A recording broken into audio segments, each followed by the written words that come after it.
if you had a magic wand, I what do. would be the amount of protein that you would have everybody eat?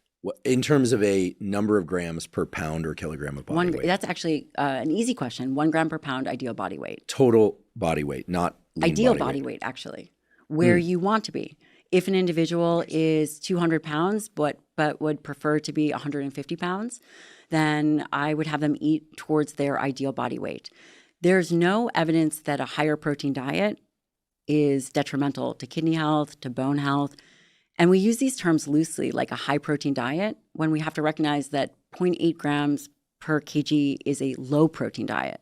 So where did the idea come from that if you eat, say, 1 gram of quality protein per pound of ideal body weight, that you're going to get gout, you're going to have liver issues, you're going to have all sorts of issues? Where did that idea come from? Frankly, I'm not sure, but the conversation around dietary protein has probably been the most controversial.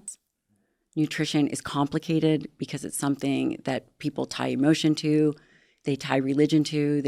There's a lot that goes into dietary protein and food recommendations in general.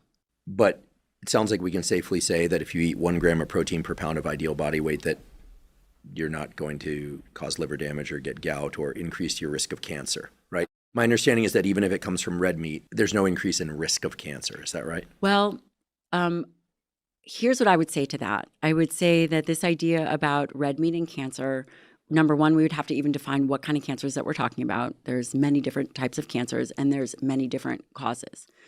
It would be important to understand what risk factors are.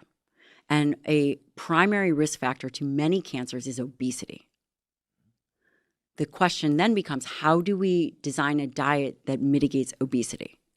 The evidence is also very clear that a more protein-forward diet optimizes body composition. And you combine that with resistance training, and you will see a tremendous amount of change.